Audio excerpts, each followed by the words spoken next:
Vous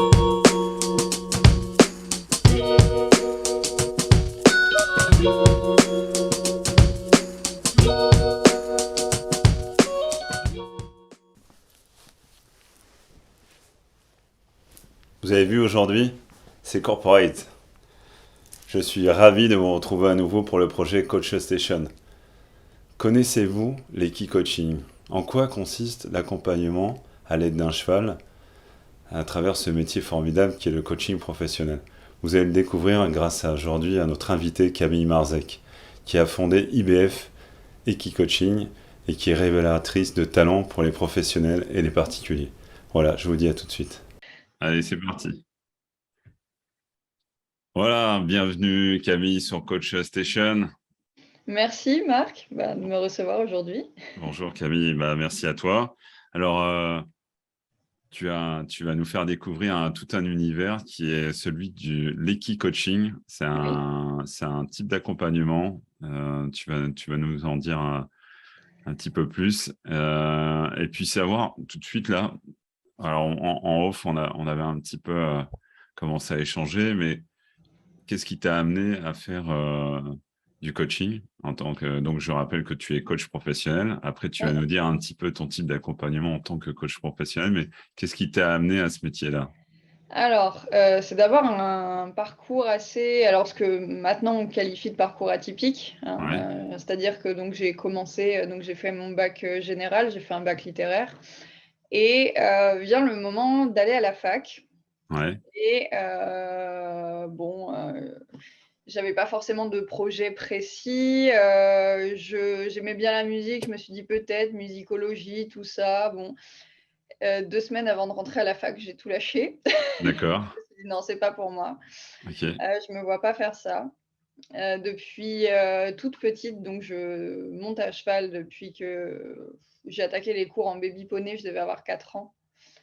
ouais, Heu, c'est l'âge à peu près où tout le monde commence, c'est ça? voilà, c'est ça. Ok, ah, tout le monde. Du coup, donc je faisais du cheval depuis toute petite, j'étais déjà animatrice poney bénévole et cetera Ouais, et depuis toujours, je disais à ma mère: «Je veux faire monitrice d'équitation». Ce à quoi mes parents me répondaient: «Passe ton bac, on et verra on verra. après». Ouais. Voilà, j'ai passé mon bac et du coup, je suis retournée voir mes parents en disant: «Bon, bah, maintenant j'ai passé mon bac, j'aimerais faire monitrice d'équitation». Super, Voilà, donc j'ai attaqué le monde professionnel comme ça, j'ai passé, une première année avec un premier diplôme, d'accord, voilà, qui me permet d'enseigner jusqu'au galop 4 et qui me donnait du coup des prérequis pour le brevet jeunesse et sport. Et d'accord, donc j'ai fait une année en stage en centre équestre et en centre de formation, d'accord, qui a été très difficile parce que, énormément, en fait, en tant que stagiaire, c'est vrai que le milieu du centre équestre, c'est pas toujours évident de tomber, voilà, sur les bonnes structures, je pense.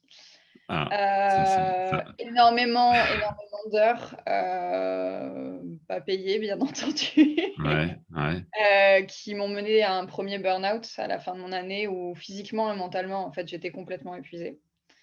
Dans des conditions de travail, voilà, dans une ambiance de travail qui était vraiment pas top et du coup, voilà, ça a été compliqué pour moi de finir l'année. Donc un premier burn-out où, j'avais 18-19 ans. ah oui. Donc Voilà. effectivement, souvent quand on parle du burn-out, on a le sentiment que c'est des gens qui ont déjà un certain parcours, déjà un certain nombre d'années professionnelles derrière eux. Ouais et en 18 fait, ans, ça voilà, paraît fou, hein. Ouais, ça dépend, mais quand on fait, quand on arrive à faire des semaines de 70 heures, ouais, dans une ambiance, qui est vraiment, qui peut être vraiment délétère, il y arrive un moment où physiquement, mentalement, on tient plus, quoi, hein. ouais, ouais, bah, Voilà, ouais, je me suis dit: «Est-ce que je poursuis? Est-ce que je poursuis pas?» et au final, je me suis rendu compte que, monitrice d'équitation, j'aimais beaucoup enseigner, j'aimais beaucoup transmettre. d'accord. Voir les personnes évoluer, c'était quelque chose qui me plaisait énormément. Mais, la relation à l'humain au cheval, c'était pas ce que pas la vision que j'en avais moi. D'accord. C'est-à-dire que le cheval m'a beaucoup aidée dans ma vie perso, depuis toute petite, où j'avais beaucoup de phobies, beaucoup de difficultés et cetera. Et c'est vraiment, quelque chose qui m'a aidée, notamment en psychomotricité. Plutôt que de faire de la psychomotricité, j'allais 2 fois par semaine faire du poney. Voilà. C'était ta thérapie à toi, on va dire. C'est ça. Donc en fait, ça a servi, j'adorais ça, mais ça me servait de thérapie, en fait, en même temps. D'accord. Et donc je me suis dit: «En fait, moi, ça m'apporte énormément dans ma vie, voilà, je voudrais trouver un autre aspect». Mais à l'époque, bon, 18-19 ans, pas forcément un grand bagage professionnel non plus. J'ai bossé, bon, un peu, pour financer, certains examens et cetera qui étaient payants. Bon, j'ai travaillé je dirais des jobs entre guillemets «d'étudiants», hein, en grande Ouais, surface, en préparation de commandes et cetera.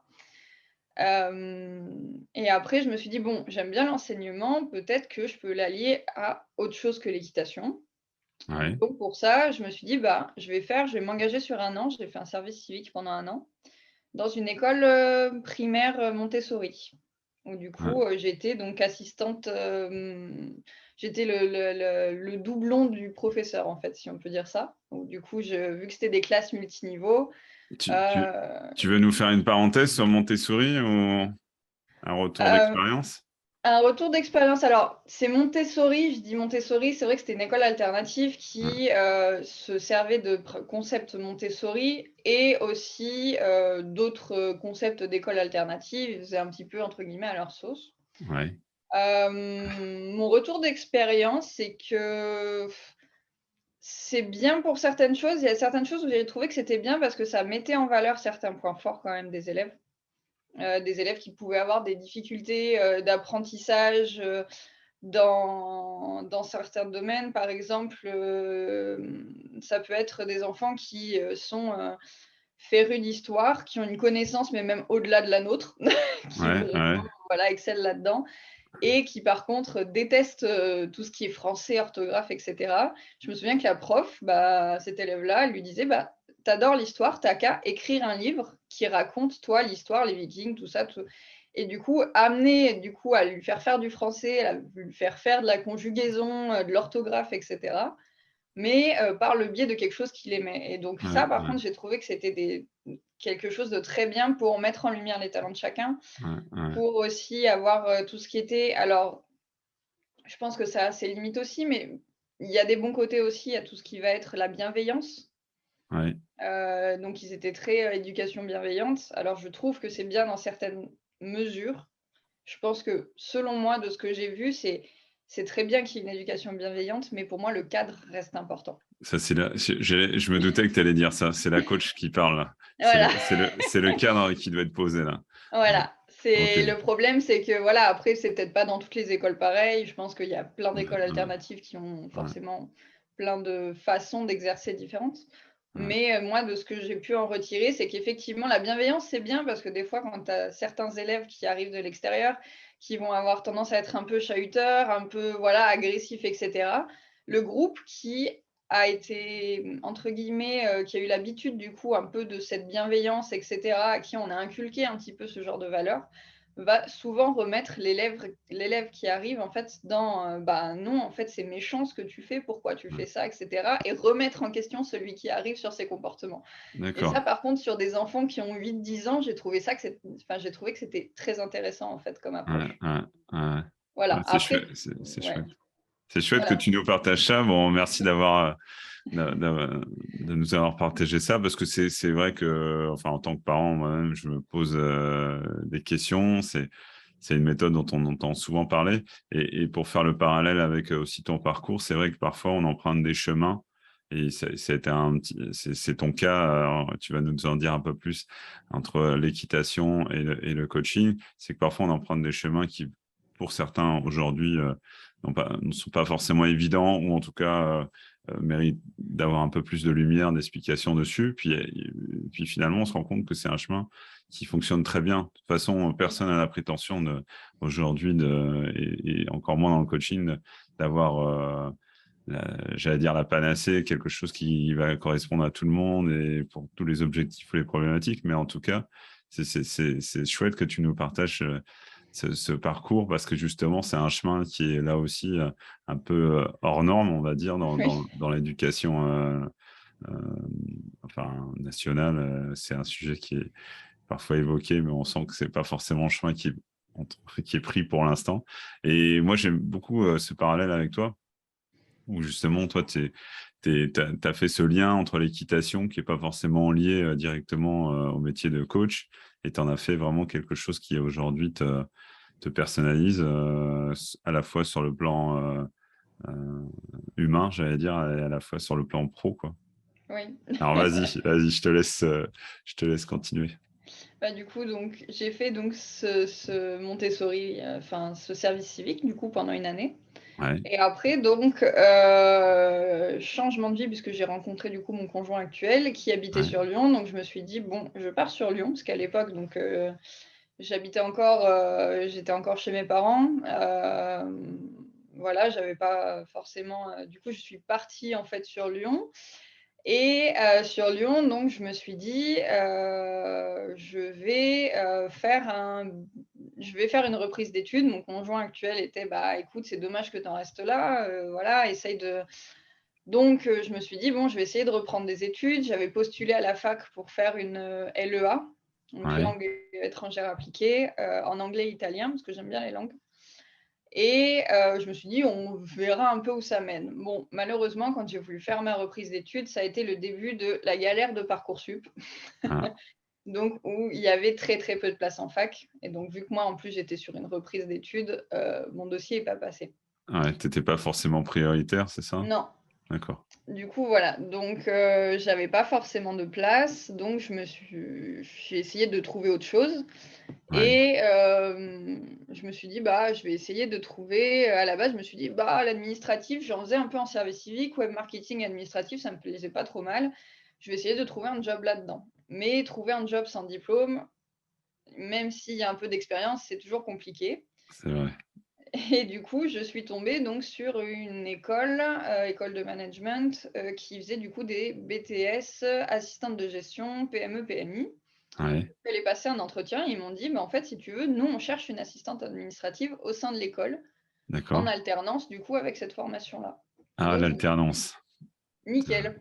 Ouais, ouais, Voilà. c'est un vrai sujet aussi, l'alternance. Ah, c'est chouette. Enfin, je salue tous mes étudiants que j'accompagne en alternance, là, et notamment les Master 1, Master 2, là, parce que l'ISFAC m'aide aussi beaucoup dans ce projet. Je les remercie aussi pour ça. Et c'est vraiment l'alternance pour moi, c'est chouette. J'ai fait aussi de l'alternance, je suis un ancien de l'alternance, et c'est chouette que tu vois, tu nous partages ça aussi. Ah, vas-y. C'est vrai que, ouais, j'ai en plus, je préfère entre guillemets, enfin, j'ai préféré jusque-là, ma carrière a beaucoup été, enfin, même du côté des études, beaucoup en alternance, parce que Ouais, je suis pas quelqu'un à, trop rester assis sur une ouais, chaise et à juste faire du théorique. ouais, C'est pas trop mon truc, j'ai tendance à vite m'ennuyer, donc voilà, au moins comme ça, j'étais dans le vif du sujet. c'est vrai, c'est vrai. J'ai attaqué donc ce BTS, j'ai fait quasiment un an, mais pareil, niveau management, il y avait des soucis. Il y avait des soucis? Il y avait des soucis, j'ai 3 responsables qui sont partis en burn-out. Ah oui, Donc je me suis retrouvée à la fin former mes responsables, à devoir, gérer, tout un tas de choses où on peut dire que c'était de l'assistanat de direction, je pense. ah, d'accord. En plus de mes 2 jours d'école par semaine où j'avais plus le temps de réviser mes partiels, je faisais des heures Ah, sup, enfin ça devenait, juste, ingérable. Et ben, burn-out le retour. Quand mes 3 ouais, responsables, ma troisième responsable m'a lâchée, que je me suis retrouvée toute seule au bureau le lendemain matin, j'ai dit: «Non, c'est pas possible quoi, ouais, une école avec 400 élèves et j'étais toute seule quoi». ouais. Et Ouais, je me puis suis bon, à un dit: «Il moment, faut». enfin, là, il y avait peut-être quelque chose à comprendre. C'est-à-dire, on peut pas sauver tout le monde, quoi. C'est ça Non, l'idée, hein. voilà, Mm. c'était un peu ça et je me suis dit: «Bon», du coup, en plus, je voyais que ça matchait pas, en fait, avec le fait que je fasse des études à côté. C'était surtout, je me disais: «J'ai un BTS à préparer et je n'y arrive pas parce que ma Ouais, charge de travail à côté est trop importante». ouais, Hem, donc j'ai fini par partir, faire une rupture conventionnelle parce que, du coup, c'est des contrats pro en ouais. alternance. Et donc j'ai déjà pris un petit temps, pour moi, pour, ben, réémerger un petit peu. Et 6 mois plus tard, je trouve un emploi en tant qu'assistante commerciale, D'accord. voilà, dans le milieu de l'événementiel, et je tombe sur une start-up avec des gens super sympas, D'ailleurs, je les salue d'ailleurs s'ils passent par ici. Vas-y, tu peux, vas-y. Voilà, donc C'est quoi le nom je de la start-up, on peut le dire? c'était chez Yourplan, Chez Youplan. Ok, voilà, qui fait de la billetterie en ligne. ok, bon, on les salue. Voilà. Donc une vingtaine de collaborateurs, une super bonne ambiance, une équipe assez jeune, dynamique et cetera. Donc j'entre en tant qu'assistante commerciale Ouais, pour faire au début de la qualification de base de données et cetera, de la prospection téléphonique et petit à petit, je commence, à gagner en compétences et cetera et donc après, j'ai évolué petit à petit sur un poste de responsable commercial. Voilà, donc où je m'occupais du suivi client et cetera, de tout ce qui était, les clubs, festivals, voilà, donc les organisateurs d'événements, en fait. Parce que derrière la billetterie, il y avait toute une plateforme, de gestion d'événements. c'est clair. Et, Voilà. ok, t'es resté combien de temps du coup là-bas? Alors je suis restée un peu plus d'un an. D'accord. Heu, le problème que j'ai eu, qui s'est vraiment posé et où là, après, j'ai fini par me reconvertir vraiment, c'est-à-dire que le projet d'aider des gens avec des chevaux, c'était toujours dans un coin de ma tête. D'accord. J'avais déménagé sur Lyon, je venais de me racheter un cheval, mais je me disais: «Bon, je travaille déjà, j'ai mon CDI et tout ça, mais je travaille toute la semaine. Mon cheval, au final, j'ai le temps de le voir que 2 jours dans ma semaine».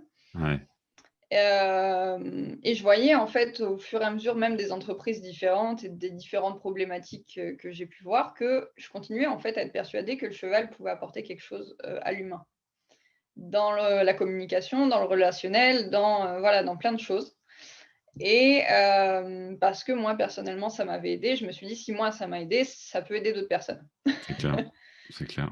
Du coup, il y a commencé à avoir une grosse remise en question parce qu'au bout d'un an, j'ai commencé à avoir une grosse perte de sens. C'est-à-dire que malgré le fait où mes collègues étaient super sympas, l'ambiance de la boîte, j'avais un job qui était stable, enfin voilà et j'arrivais plus à me mettre dedans Ouais, et il te ouais, manquait quelque chose, quoi. c'est ça, il me manquait quelque chose et donc j'ai commencé petit à petit à faire des recherches en me disant: «Bon, mon projet là avec les chevaux et cetera, qu'est-ce que ça peut bien être?»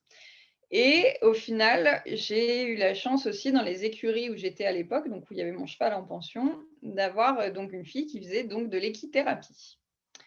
Et moi à l'époque, je me disais: «Bon, bah, c'est ça, c'est de l'équithérapie» et donc j'en discute avec elle et elle me dit: «Ah non, non, ce que tu veux faire, les problématiques et tout, ça s'appelle de l'équi-coaching». Je dis: «OK». Elle me dit: «Écoute, va voir, cette personne, machin, je connais, elle fait des formations, tout ça».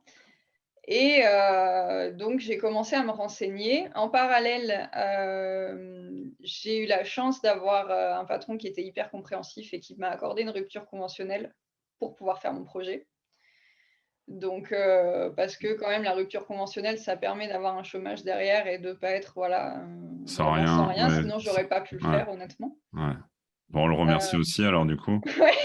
Allez, Donc le fait qu'il m'ait accordé ça, ça m'a permis moi derrière donc de pouvoir me lancer dans une formation. Donc j'ai rencontré donc ma formatrice, donc j'ai fait une formation au sein d'Hippocampus, d'accord, qui est un centre de formation en région lyonnaise.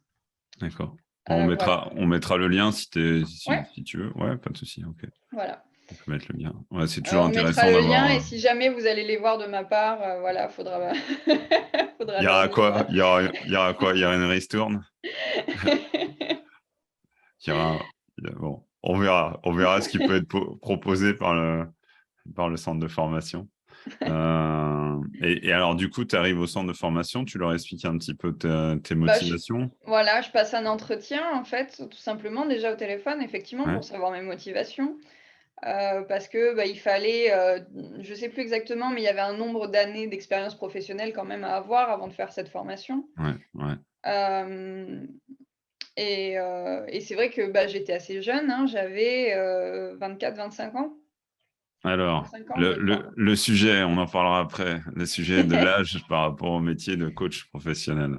Mais Oui, bon, on y reviendra après. Ouais, mais du coup donc je suis rentrée donc j'ai passé l'entretien, avec mes motivations, avec le fait que voilà, j'avais travaillé avec les chevaux, j'avais travaillé en entreprise, ouais, j'avais vécu différentes expériences en entreprise positives et négatives qui m'avaient amené à me remettre en question et voilà, avec différentes expériences que j'avais eues, Ouais. notamment, par exemple, pour remettre des gens en confiance, s'étaient fait peur à cheval et tout ça, où j'avais beaucoup aimé, où il y avait des pratiques, en fait, qui étaient assez similaires au coaching et c'est pour ça que, voilà, j'étais quand même déjà vraiment dans cette démarche-là et donc ça a fait que mon projet tenait la route, quoi. Donc je suis rentrée en formation, Ouais. 2 mois après Covid. Oui, c'était une Donc ma période. formation s'est allongée un peu. Ouais, ouais, ouais, c'était une drôle de période, ça encore. Ouais, donc j'ai suivi en fait, au final, j'ai eu la chance d'avoir des cours supplémentaires en visio parce que, pour rester dans le bain Ouais, et bah ouais. parce que Ouais, c'était juste à la partie où on devait attaquer, le présentiel avec les chevaux ouais, ouais, et du coup, on pouvait pas donc j'ai eu pas mal de cours de coaching du coup en plus ouais. Ouais, c'est et important ce que tu dis. Il y a eu beaucoup de, il y a eu beaucoup enfin, de la part des centres de formation. Il y a eu beaucoup de soutien, effectivement, en visio, ouais, hein, enfin, notamment aussi sur le plan scolaire. Enfin, c'est vrai que ça a été une période compliquée, j'allais dire, pour tout le monde. Il a bien fallu trouver des solutions pour, notamment quand toi, tu es en formation, pour que tu gardes cette dynamique, cette c'est motivation ça. et voilà, que ça se perde pas aussi dans la qualité de ce qui peut être transmis, quoi. Donc, c'est pas Ouais, toujours. Il a fallu innover aussi, je pense, pour oui. beaucoup Bah, oui, on d'entreprises. a fait pas mal de sessions en visio et du coup, au final, je pense qu'on a même eu plus de contenu qu'une formation classique parce Ouais, que notre formation, au lieu de durer, 6 mois, elle en a duré quasiment 10. ouais, Donc voilà, j'ai presque fait 1 an de formation, je suis rentrée en février 2020 en formation et j'en suis ouais. sortie, j'ai passé ma certification fin septembre 2020. Ok, Donc ok. voilà. Et donc, suite à cette certification, comment tu t'es, voilà, qu'est-ce que tu t'es dit? Tu t'es dit, ça y est, je me lance. Est-ce que je C'est ça. m'adresse à un public en particulier? Après, tu vas nous expliquer un peu, voilà, cet accompagnement qui est avec ton cheval. Alors, est-ce qu'il y en a un ou il y en a plusieurs? Alors, il y en a 2 à la maison. Il y en a deux à la maison. Ça y est, Voilà, la famille s'agrandit. c'est ça, il y en a 2 à la maison, donc un avec lequel je travaille principalement. Ouais, Le deuxième est stagiaire pour le moment parce d'accord, il est jeune, hein, il va seulement avoir 3 ans, donc il est pas encore débourré, complètement, c'est-à-dire qu'il est pas encore monté. d'accord. Voilà, donc il apprend pour l'instant, je lui laisse finir sa vie de jeune cheval poulain et d'apprendre bien les bases parce que pour moi, c'est hyper important de travailler avec des chevaux qui sont hyper sécuritaires Ouais, pour les ouais, personnes. ouais. Parce qu'il faut savoir qu'il y a aucune compétence équestre qui est requise pour faire de l'équicoaching et que du coup, ils sont dans les mains de personnes qui souvent n'ont jamais tenu de cheval de leur vie. Ouais, j'allais te poser la question, est-ce que en venant te voir, on est supposé avoir des notions d'équitation ou Du tout, pas? D'accord. du tout, du tout. Ok. Et voilà, donc j'ai les 3/4 de toute façon de ma clientèle qui n'a jamais tenu un cheval dans les mains. Bon, c'est un point important, ça. Voilà, et la peur non plus n'est pas une contre-indication, hein. Ah, d'accord. Voilà. D'accord. C'est-à-dire que même, il y a des personnes qui me disent: «J'ai trop peur», c'est souvent je m'adapte. Ouais, Quitte à au début à faire pourquoi pas une séance de coaching avec les chevaux dans le pré juste à côté ou juste dans le pré faire juste une séance de coaching avec les chevaux autour juste pour une habituation, c'est possible aussi. d'accord, d'accord. De vraiment prendre en compte, l'anxiété, la peur de la personne, Ok. Donc là, quand tu es sorti du centre de formation, tu avais déjà un cheval, Oui, euh, alors qui était, excuse-moi l'expression, mais c'est comme ça qu'on dit, c'est ça, qui était débourré. ouais. Ok, donc prêt à être monté. C'est ça qui était déjà monté et cetera, qui m'a servi pour certaines séances parce que durant ma formation, j'ai fait des séances gratuites avec, des cobayes Ouais, aussi. ouais, Voilà pour travailler, avant ma certification. J'en avais fait ouais, aussi en centre de formation, donc j'ai fait pareil en centre de formation des séances sur des personnes qui se portaient volontaires, donc ouais, autant en individuel qu'en groupe. ouais. Donc j'ai conduit des séances, sous, l'œil du coup de mes formatrices et pareil pour la certification, j'ai dû animer une séance individuelle et une séance de groupe. Super. Voilà, Super. Donc, ça veut dire pour valider. qu'aujourd'hui, tu fais aussi du coaching d'équipe et du coaching Oui, individuel? c'est D'accord. ça. OK. Donc, je fais autant voilà, du particulier en individuel que du particulier en collectif aussi. Donc, je fais de temps en temps donc, des ateliers à thème. Ouais, Je prends donc jusqu'à 6 personnes. d'accord. Donc, je fais ça donc, à domicile avec mon cheval pour le côté particulier. Ça peut être aussi des ateliers pour des familles, pourquoi pas, pour travailler la communication, la cohésion familiale. Ah bah oui, ça Voilà, c'est un sujet aussi. OK. voilà. Et en off, tu me disais que là, tu commences à avoir une direction vers, les entreprises. C'est ça. Donc OK, là, j'ai attaqué un peu à développer tout ce qui était le côté, pour, de l'entreprise. C'est-à-dire, il peut aussi bien y avoir, en fait, du suivi individuel du collaborateur. Ça peut être, par exemple, un manager pour, travailler sa posture managériale. d'accord. On verra comment peut-être après, si j'explique un peu plus comment fonctionne, OK, l'Equicoaching. OK. Mais aussi du coup, ça peut être pour de la cohésion d'équipe, pour de l'intégration de nouveaux collaborateurs, enfin il y a plein de choses, améliorer la communication dans l'équipe et cetera. Ça, c'est un vrai sujet aussi, hein. Le fait comment on accueille une nouvelle personne au sein de l'entreprise, C'est ça. comment, Comment elle enfin, se place, comment voilà, il y a hein? plein de choses en fait à savoir enfin à travailler en Equicoaching. Il y a vraiment une grande possibilité. C'est vraiment ça permet de travailler ce qu'on appelle les soft skills. Ouais. Moi je me base vraiment là-dessus.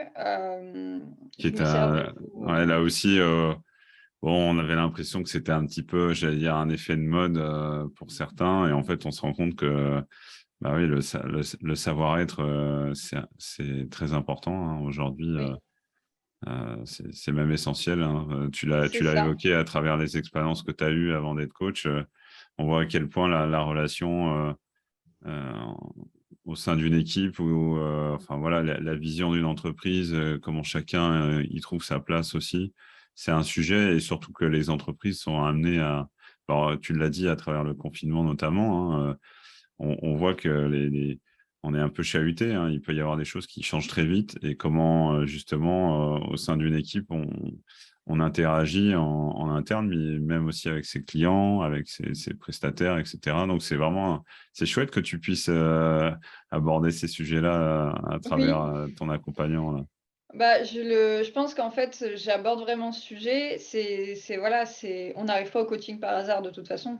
Ouais, Je pense que c'est vraiment, j'y suis pas arrivée par hasard. Je pense ouais. qu'effectivement, les expériences que j'ai eues, même les négatives en fait et peut-être même surtout les négatives, Ouais, ouais, c'est là où m'ont on m'ont apprend le amenée là plus, il paraît. aujourd'hui. Ouais, ouais, ouais. Ça m'a amenée effectivement à me dire enfin, il y a un moment où puis même en regardant effectivement les personnes qui ont travaillé autour de moi, enfin dans mes proches, j'ai connu, la dépression de proches et Ouais, cetera, ouais, à cause de leur environnement professionnel, quoi. ouais, ouais, J'ai vraiment vu des personnes, dans mon entourage qui étaient vraiment très, très mal, ouais. avec des grosses dépressions, avec, voilà et je pense que, ça m'a donné aussi envie de me dire: «Il y a un moment où il faut remettre de l'humain, quoi».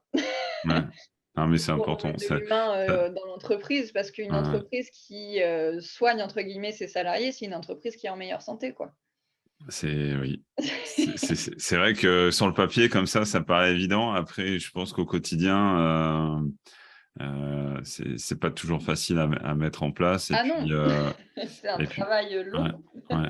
Puis ce qui est intéressant dans ce que tu nous partages, c'est qu'effectivement, accepter à un moment aussi ses limites, hein, un peu à travers tes expériences et ce que tu nous partages là, qu'à un moment tu as vu aussi que, bah, toujours vouloir, trouver des solutions pour tout le monde, hein, on le dit souvent à travers les échanges, avec, les différents coachs, et bientôt des coachés qui nous font part aussi des retours, d'expérience. C'est vrai qu'on se rend compte que déjà les coachs, c'est pas des sauveurs, hein, on le dit souvent, mais Ouais. et qu'à un moment, quand chacun prend ses responsabilités, j'allais dire, toi, j'imagine que quand tu fais de l'équipe-coaching avec tes coachés, bah, ils prennent leur part, hein, ils prennent, voilà, c'est un chemin qu'ils doivent faire aussi, de leur côté et c'est ça et il y a un cadre. Comme tu disais Oui, tout à l'heure, il y a un cadre, donc ça hyper permet important. Hyper important. hyper important et c'est vrai qu'on peut retrouver ça aussi dans une entreprise, sous des formats différents, mais ça veut pas dire qu'on laisse pas de la liberté pour chacun pour être ce qu'il est et donner justement, une certaine couleur dans son travail Et en même temps, c'est vrai que le fait de poser un cadre, ça paraît paradoxal comme ça pour certains, mais ça permet aussi c'est sécurisant et ça Oui, permet à tout le monde de trouver ses repères alors tu parlais de la famille, c'est un peu pareil dans la famille hein, finalement. Tout le monde se sent beaucoup mieux quand tout le monde sait ce qu'il a à faire et comment, oui, et en même temps, avec un espace effectivement où il y a une certaine liberté et puis de la bienveillance, comme tu disais, hein, c'est ça. alors, vas-y. Dis-nous, Non, dis-nous. j'allais dire, c'est pas le cadre, enfin, le cadre en soi, c'est pas le problème, c'est comment on le met, je pense. C'est C'est ça. surtout ça qui fait la Ouais, différence. ouais, ouais, C'est quel cadre on met. ouais, Bah, il peut être bon comme il peut être mauvais, mais il y a un cadre effectivement, comme tu disais, c'est ouais, sécurisant comme on le voyait, comme j'en parlais au début, par exemple, avec des enfants. Je pense que c'est important, par exemple, quand on met éducation bienveillante, ouais, qu'il y ait un cadre quand même. Un enfant, ça le sécurise quand même un ouais, minimum. ouais, Enfin, ouais, il y selon faut. moi, c'est quelque chose de sécurisant de savoir, où il est, de savoir qu'il est encadré, en fait, tout Ouais, simplement. ouais. Est-ce que tu ressens ça aussi avec tes chevaux? C'est-à-dire, tu sens qu'à un moment, ils ont besoin aussi de sentir Oui. que toi, j'allais dire, tu cadres un peu les choses, hein. Tu sens ça? Oui, oui, oui. Alors, faut Ok. savoir qu'en plus, c'est des chevaux, même celui que j'ai actuellement, c'est un cheval que j'ai débourré moi, Ouais. ou du moins que j'ai fini de débourrer moi. Je l'ai eu, il connaissait, tout juste le cavalier, il était pas trop monté lâché, il savait pas ce qu'était une voiture, enfin, on était vraiment, Ouais. voilà, il Moi, découvrait un peu le j'en monde suis du là aussi, hein, voilà. hem Tu vas nous dire un peu tout ça. C'est une voiture, j'ai entendu voiture, donc qu'est-ce que qu'est-ce que c'est une voiture? Non, mais enfin, je veux dire, même une voiture au sens propre ou un Ah, cheval, par d'accord. exemple, qui se promène au bord de la route, Ok. s'il a jamais vu de voiture de sa vie, il va prendre peur, quoi. D'accord. Non, Donc je me ouais, suis dit peut-être qu'il c'est y une a un voiture terme. vraiment au sens Ok. littéral, ouais. Non, non. D'accord. C'est vraiment une voiture. Ok. Voilà, une voiture. Non, mais D'accord. enfin, voilà, en termes d'exemple, c'est-à-dire qu'il avait tout à apprendre, vraiment. D'accord. D'accord. Et en fait, un cheval, effectivement, il a besoin de ce cadre-là. Pourquoi? Parce que, le cheval est un animal de proie. Ouais. Son instinct de base, ça va être la fuite. Dès qu'il y a quelque chose qui fait peur, donc déjà, il y a certaines choses on ne peut pas enlever l'instinct d'un cheval. Par contre, effectivement, on peut travailler sur ses réflexes, par apprentissage, voilà, renforcement positif, négatif, enfin bref, on pourrait partir, D'accord. très loin dans tout ça. Mais, ce qu'il faut savoir, c'est que le cheval, pour se sentir en sécurité, il a besoin d'un leader. D'accord. C'est-à-dire, s'il y a une situation qui lui fait peur ou qui l'inquiète, d'avoir quelqu'un qui soit neutre devant, qui soit stable, bien dans ses baskets et qui lui dit: «Non, t'inquiète, ça va aller, ça va bien se passer et allez, on y va et on y va ensemble». En fait, le cheval, ça va le sécuriser.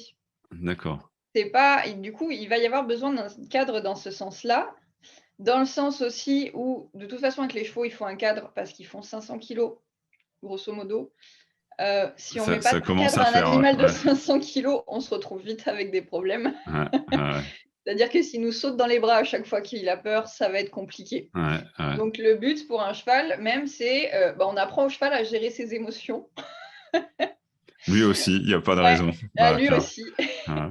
pour que du coup, il soit sécuritaire et on lui apprend à gérer ses émotions et avoir limite plus confiance en lui, mais c'est à nous de lui inspirer confiance pour que lui, il ait confiance en lui. Ok. C'est pour Ok. ça qu'en fait, c'est très intéressant en coaching parce qu'il y a plein d'aspects comme ça qui peuvent se travailler et c'est la confiance, elle va se travailler effectivement par la posture, par l'intention qu'on va mettre, pour l'emmener vers quelque chose. Par exemple, s'il est effrayé de quelque chose ou qu'il regarde quelque chose bizarrement et qu'il commence à se mettre: «Ah, est-ce que je pars en courant? Est-ce que je reste?» Ça va vraiment être à nous de lui dire: «OK, t'inquiète pas», mais vraiment de l'incarner, le «t'inquiète pas» dans nos émotions, en étant posé, dans notre corps, en étant stable, en disant: «Bon allez, on y va, un pas à la fois, ça va bien se passer». Et au final, voilà, il y a beaucoup de parallèles qu'on peut faire, en fait, entre la communication humaine et la communication avec le cheval et c'est pour ça que c'est très intéressant de travailler justement en Coaching parce que, ça permet vraiment de mettre en lumière des comportements, que l'on a. Ouais. Par exemple, quelqu'un qui est pas sûr de lui, le cheval ira pas D'accord. et du coup, ça va vraiment le cheval va refléter, en fait, l'état de la personne, autant au niveau comportement qu'au niveau de ses émotions. Donc l'idée, c'est que si moi j'ai pas confiance, je suis face à ton cheval, Il va le sentir, il va pas bouger, c'est ça? Mais si je C'est ça. travaille, alors qu'est-ce qui va se passer à ce moment-là? Comment moi je vais essayer le but, c'est que je me rapproche du cheval, c'est ça? C'est qu'à Bah, un le moment, je but crée une connexion avec lui? ouais et puis, par exemple, alors je fais beaucoup de, parcours, par exemple, avec, donc faut savoir que l'equi-coaching, ça se pratique à pied, hein, quasiment tous les exercices sont à pied, D'accord, donc avec pas le cheval, monter, c'est soit ça? pardon? Pas monter, quoi, c'est Non. ça? D'accord. Donc à pied à côté du cheval, c'est-à-dire OK, que soit on a une longe dans les mains pour le tenir, soit ça peut même être en liberté. d'accord, Hem et il va y a en fait, il y a plein de différentes sortes d'exercices. Il y a des exercices qui vont être plus sur, axés sur les ressentis, sur se d'accord. recentrer sur les émotions. Il y a des exercices qui se font avec les yeux bandés. Justement, quand on enlève un sens, des fois, ça permet de se recentrer quand on enlève la vue. Ça permet souvent de se recentrer, en fait, sur ce qui se passe à l'intérieur de nous un peu. Donc, si moi j'étais coaché, j'aurais les yeux bandés, c'est ça, par exemple? Ça peut. Et le cheval, non? Le cheval, Non, le cheval, on lui laisse ses non. yeux. OK, Par contre, il va réagir en fonction de la personne qui a les yeux d'accord. bandés à côté, quoi. Ouais, C'est-à-dire que moi, si je donc souvent, donc la personne a les yeux bandés, alors soit il y a un c'est un atelier de groupe, il y a quelqu'un d'autre qui tient le cheval, mais je surveille, soit c'est quand je suis en séance individuelle, c'est moi-même qui tiens le cheval. d'accord, Par exemple, pour certains exercices ou d'autres exercices où on peut avoir les yeux bandés en tenant le cheval aussi et on est guidé par une tierce personne. Ça d'accord. apprend beaucoup sur la confiance. Ouais, ouais. Le Hem, lâcher prise? c'est ça, le lâcher prise, la confiance en soi, confiance en l'autre, on est en plein dedans. Ouais, Et le cheval va vraiment avoir une réaction à l'instant T à, l'état de la personne. C'est-à-dire autant comme à l'état émotionnel souvent, parce que le cheval est un animal qui perçoit tout d'abord, en fait, avec ses émotions. d'accord. C'est un animal qui est pas dans le mental, c'est-à-dire qu'il va, être dans l'instant T. Il va pas être à, ce qui s'est passé avant, ce qui va se passer après. Enfin, nous, c'est vrai Ouais, qu'on a souvent tendance quand même à, gamberger pas mal, hein, c'est vrai. avoir beaucoup de pensées, avoir beaucoup de choses comme ça. C'est vrai. Le cheval, lui, il est dans son instant présent. C'est-à-dire que s'il a peur d'un truc, il va avoir peur. Par contre, une fois que le truc est passé, c'est fini, en fait. D'accord. Elle va pas se dire: «Ah, il s'est passé ça et tout ça», il va pas rester là-dedans. Après, il se pose et s'il est de nouveau à brouter, il est calme, bah, il est calme, en fait, point. D'accord. C'est Mais tout. est-ce qu'il y a malgré tout une association qui est faite? C'est-à-dire, s'il y a une situation avec, par exemple, qui l'a effrayé, il va la mémoriser et du coup, si à un moment cette situation se reproduit, en tout cas où elle est très, très similaire, il va, il va, il va reproduire quelque chose en se disant là, ça, Alors, il va il être peut vigilant. effectivement les chevaux ont une très, très bonne mémoire. D'accord. Autant d'ailleurs des situations que des personnes. Ouais, c'est un peu pour Heu, ça que je te posais aussi la question. Ouais. Ils ont une Ouais. très, très bonne mémoire. Effectivement, par exemple, un cheval qui est passé dans un endroit où, je sais pas, admettons un cheval qui, pour les transporter, on utilise donc des remorques, hein, qu'on appelle vannes. Ouais. Un cheval qui aura eu une mauvaise expérience dans un van, il y a peu de chances pour que la fois prochaine, quand on lui demande de monter dedans, il y aille de bon cœur, Ouais. quoi. Ouais. Donc ils se souviennent quand même de beaucoup de choses. Après, par contre, i la situation, ça va se reproduire quand il va être, face à la situation qui a posé problème. Par contre, une fois qu'il est reparti du van, il est reparti du van, quoi. Il va pas D'accord. gamberger 8 ans Ouais. sur ce qui s'est passé, Ouais. Il dit la voilà, prochaine il est fois que je capable vois le van, d'association, ouais. ouais, il va pas être là en mode rancœur sur le van. Non. Si jamais il passe à côté, lui mettre un coup de sabot. Non. Non, non, non, ouais, ils ont pas, voilà, ils ont pas Ah, de cortex préfrontal, donc ils sont pas capables, justement de d'accord. jugement. Ok. Voilà, ils ont pas de jugement moral. Ok. Donc ils sont vraiment dans l'authenticité, dans le moment présent et c'est ça qui est hyper intéressant, c'est parce qu'ils nous amènent, en fait, du coup, à faire la même chose. Parce que pour interagir avec un cheval, il faut être dans le moment présent, Ouais. autant dans son mental que, bah, dans son cœur, donc moi je dis cœur, mais du coup c'est dans ses émotions, que en fait dans sa posture, dans son corps. Et une fois Ouais. que les 3 là, on les a alignés, on va pouvoir vraiment rentrer en communication et le cheval va se poser. Et ça, je le vois toujours avec mes coachés. C'est-à-dire que tant que la personne est dans le mental, je peux mettre des gens avec les yeux bandés à essayer de faire des câlins au cheval. Le cheval va se mettre à bouger dans tous les sens. Mais Ouais. il va s'agiter, il va gratter, il va chercher à aller manger, Et dès que la personne, elle a lâché le mental, elle a lâché quelque chose, c'est impressionnant. Et un coup sur deux, le cheval s'endort en fait. Il bouge plus C'est parce chouette. que c'est confortable et parce que voilà, lui, il n'a pas cette possibilité d'être et dans le mental et différent dans ses émotions. Et lui, il est aligné en fait. Et tant que nous, on l'est pas, pour lui, c'est pas quelque chose de confortable. D'accord. Donc, Il dort debout, le cheval? Je sais que c'est et une couché. question bateau, mais est couché. Les Ok. 2. En fait, D'accord. il a le sommeil léger, effectivement, où il dort debout. Ce qui lui permet de dormir debout, c'est qu'il a des articulations qui sont pas comme les autres, qui font que, au niveau de ses membres, il y a des, par exemple, il y a des os comme la rotule qui se verrouillent. Par D'accord. exemple, comme si nous, nos jambes, on pouvait les mettre raides pour pas qu'elles se plient si on voulait dormir. Mais c'est pratique, ça, tu me C'est diras. hyper Hein? pratique. T'es là, t'es dans le métro, tu dors. Enfin bon, Voilà. ça, c'est Donc ça une leur permet de situation. dormir debout Ouais. et d'être stable. Par contre, Mm. effectivement, pour avoir un sommeil vraiment, paradoxal, sommeil profond, Ouais. le cheval, il dort couché. D'accord. Après, il faut savoir que, alors moi, j'ai un peu le contre-exemple à la maison, mais normalement, il y en a toujours un qui est censé monter la garde pour les autres. Donc il D'accord. y en a un qui dort couché et l'autre reste debout, Pour en surveiller. veille au cas où il y a un danger, un prédateur et cetera. Ah, c'est fou, hein. C'est fou. Voilà, Ouais. et ils alternent. Ouais. Ouais.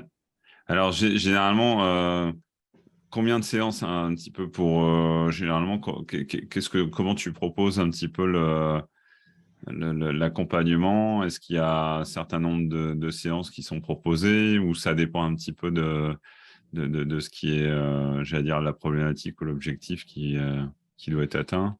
Comment Alors, tu... en fait, personnellement, je propose donc soit des séances individuelles à la carte, Ouais, donc c'est-à-dire des séances, donc mes séances, environ c'est 1 heure et demie, une séance d'équicoaching.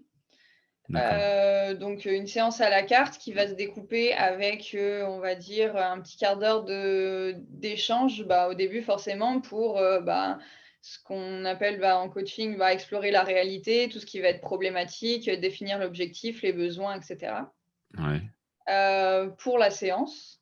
Ensuite, on va travailler à peu près 50 minutes avec le cheval d'accord, et on se garde, 10 minutes pour un débrief à la fin. d'accord. Ça, c'est pour une séance à la carte. Après, sinon, je fais en fait des forfaits sur 5 séances.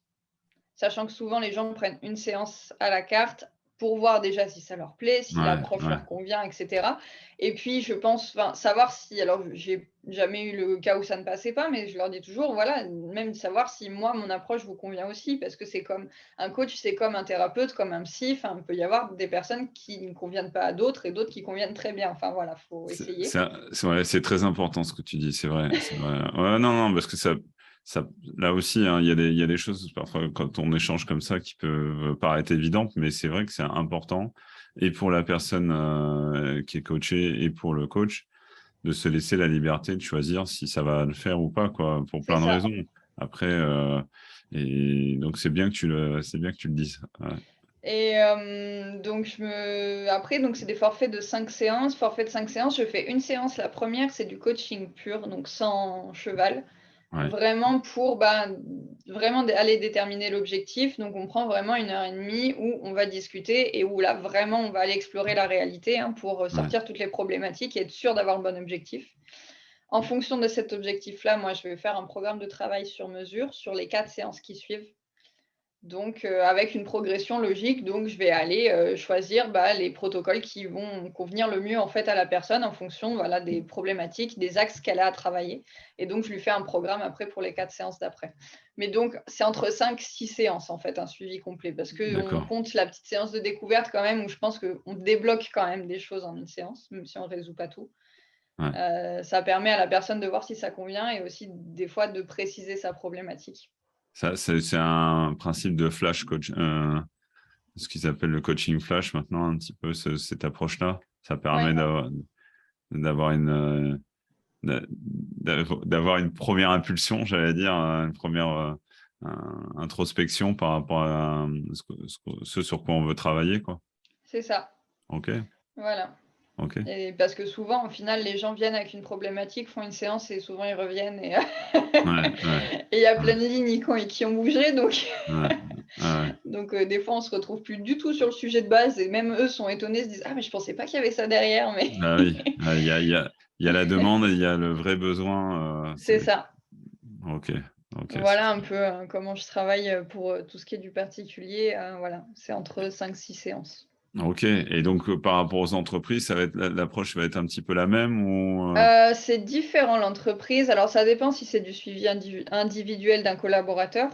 ouais, Ça va se rapprocher du particulier, hein, voilà, on va être sur une définition d'objectifs et cetera, peut-être en accord avec la hiérarchie aussi, ouais, si c'est l'entreprise qui me l'envoie, et pareil avec, bah, du coup, un suivi sur mesure. Après, pour, du coup, du coaching d'équipe, c'est différent parce que là, je ne le fais pas à domicile, je le fais dans des centres équestres, ouais, qui, me louent leur structure. ouais. Donc là, moi, je suis donc en région grenobloise, donc je suis entre Chambéry et Grenoble, en fait. Donc j'ai 3 structures pour l'instant, autour de Grenoble-Chambéry, Ok, avec lesquelles je travaille. Et après donc ça dépend, ça peut être soit de la matinée, soit de la journée, enfin demi-journée ou journée. ouais, Je prends jusqu'à 8 personnes seules. Au-delà de 8 personnes, je fais appel en fait à d'autres équicoachs du réseau Hippocampus, donc qui ont été formés selon la même manière, dont certaines avec qui, bah, j'ai déjà travaillé avec et cetera en formation, donc on connaît nos façons de travailler. ouais. Voilà donc c'est Ouais, c'est important, excuse-moi.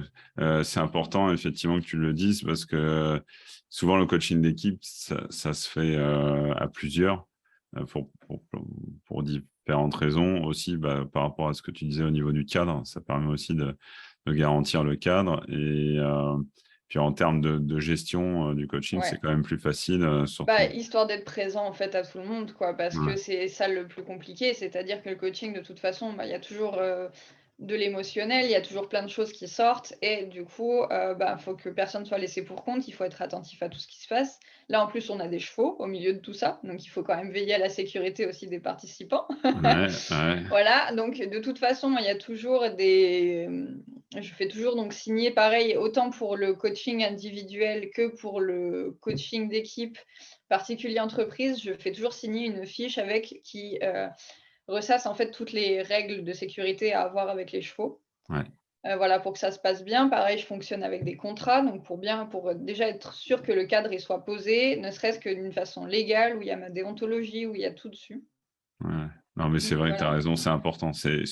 Bon, ça fait partie, on va dire, de la démarche. Après, bon, bah, voilà, faut pas s'arrêter à ça, mais c'est important pour tout le monde que les choses là aussi soient posées et soient signées. Enfin, en tout cas, Oui, elles soient prises en compte et signifiées, quoi, on va dire, c'est hein. ça. Ouais, ouais, ouais. Et voilà. Et du coup, pour l'entreprise, après, c'est plutôt, je dirais, c'est en 2 temps. C'est-à-dire que, hem, donc enfin, il va y avoir un premier rendez-vous, si l'entreprise donc souhaite, admettons faire une demi-journée ou une journée.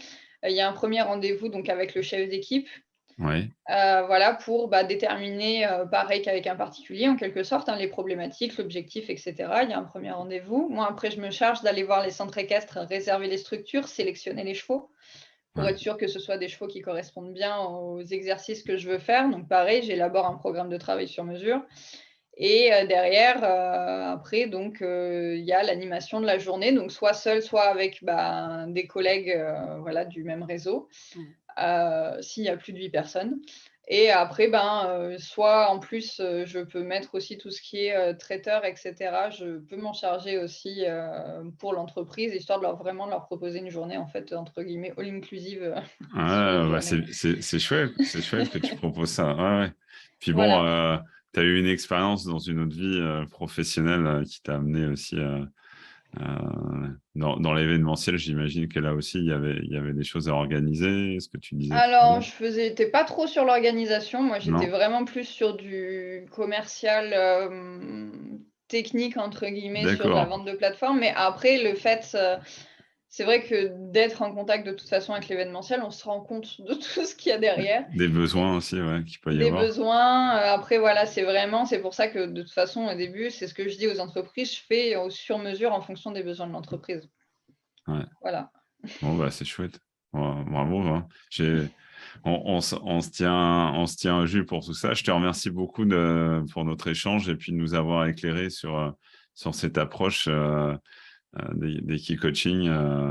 Vraiment, je trouve que c'est fou parce que pour moi, un cheval, c'est déjà un animal qui est pas toujours évident à approcher. Et puis là, on sent vraiment, enfin, à travers notre échange, et je te remercie pour ça, que c'est c'est c'est plutôt bienveillant, c'est sécure. Et en tout cas, je te remercie. Moi, ça m'a vraiment donné envie d'essayer. Bah, avec Voilà. plaisir si un jour, voilà donc si un jour tu passes dans la région de Grenoble, en Attention, Camille, Isère, je vais débarquer. ouais, pas de souci. Ça marche. Bon, je te remercie pour tout. On mettra tes coordonnées dans la description. Ouais, Merci à tous ceux qui nous suivent et ceux qui nous découvrent à travers cet épisode, qui s'abonnent, qui partagent, hein, comme d'habitude. C'est grâce à vous que le projet grandit. Voilà. Merci encore, Camille, pour cet échange. avec plaisir. À bientôt.